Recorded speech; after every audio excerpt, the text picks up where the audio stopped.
আপনারা হয়তো জানেন না, সে একটা স্পেশাল চাইল্ড, তার মধ্যে অনেক কমপ্লিকেসি আছে।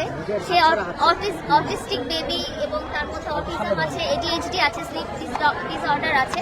তো মামুন এবং মামুনের মা এবং তার পুরো পরিবার আমার বাচ্চাটার প্রতি খুবই যত্নশীল দেখিয়ে আমার দুর্বল স্থানে আসলে তারা জায়গা করে নিয়েছেন। তারা বুঝেছেন যে একটা মায়ের কাছে একটা সন্তানের মূল্যটাই আসলে অনেক বেশি। তারা যখন সন্তানটাকে কেয়ার করতে পারবে, যত্ন করতে পারবে, আদর ভালোবাসা করতে পারবে, তখন কিন্তু তারা আমার মনটা পুরোটাই জয় করে নিয়েছে। প্রশ্ন আসতে চাই, প্রশ্নটা পরে তা পুরোটাই জয় করে নিয়েছে।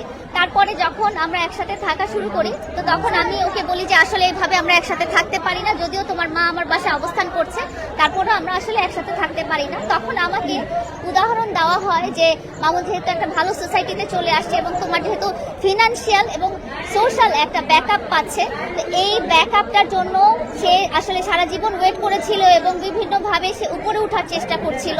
তো এই ব্যাকআপটার জন্য আসলে ও ফোকাস করছে যে নায়ক শাকিব খানের মতো হবে, এবং তোমরা দেখেছো যে নায়ক শাকিব খান কিন্তু কখনো বিয়ের কথাটা প্রকাশ্যে আনেনি। তো মামুন যদি এখন নায়ক শাকিব খানের মতো সে যদি বিয়ে করে ফেলে ভাবে বা বিয়ের ব্যাপারটা প্রকাশ্যে আসে, তাহলে তার ভবিষ্যৎটা অন্ধকার হয়ে যেতে পারে, কারণ তার একটা বড় ফ্যান বেজ হচ্ছে মেয়েরা, এবং তার মানে আছে যে সম্ভাব্য সে সিনেমা